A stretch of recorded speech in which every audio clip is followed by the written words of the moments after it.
जो ये जो नैरो वाला पार्ट है वो नाक के ऊपर जाएगा, ठीक है, और बाकी दूसरा जबड़े के ऊपर आएगा, ठीक है। अब तरीका ये है कि आप जब भी करें, इसको सी और ई टेक्निक बोलते हैं, ठीक है।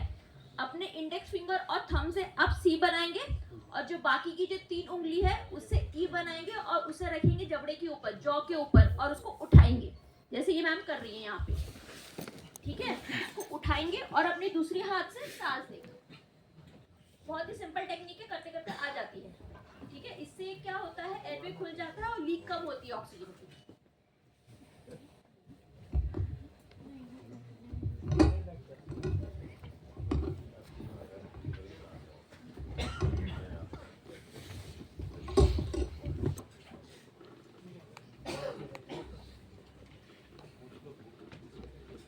दो चीजें यहाँ पे लाल में रखी हुई हैं, वो किस लिए रखी हैं?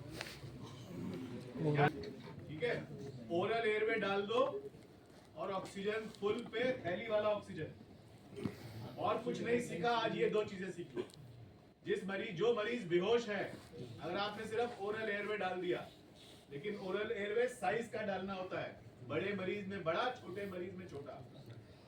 बड़ा ज्यादा जरूरी है, छोटा डालोगे तो फंस जाएगा, जितना बड़ा उतना अच्छा। बड़ा डालोगे, ऑक्सीजन लगा दोगे, मैं मजाक नहीं कर रहा हूं, मैं डेटा से बता रहा हूं कि 50% मरीज आप जीवित हालत में अस्पताल पहुंचा पाओगे जो बेहोश हो गए, ठीक है। इसीलिए ये 2 चीजें मैं पिछली 10 स्लाइड से मैंने लाल में रखी हूँ। अगर आप और कुछ नहीं सीखोगे आज, तो ये 2 चीजें घर सीख के जाना, ओरल एयरवे और ऑक्सीजन। ये था आपका बेसिक एयरवे। एडवांस एयरवे के लिए हम आपको अलग से बाद में सिखाएंगे पूरा दिन, जिसमें एलएमए होता है। अब वो दूसरी बहुत जरूरी चीज जो आपको बचानी है, उसमें हम 10 मिनट लगाएंगे। डॉक्टर प्रदीप आपको सिखाएंगे कि स्पाइन को कैसे इमोबिलाइज करते हैं, स्पाइन को कैसे स्टेबल करते हैं, मतलब गर्दन को कैसे संभालना है और बाकी पूरी रीढ़ की हड्डी है उसे कैसे संभालना है कि वो भी जीवित रहे जब तक मरीज अस्पताल में पहुंचे। तो ये है स्पाइन बोर्ड, आपने देखा होगा। कोई बता सकता है ये बना कैसे था?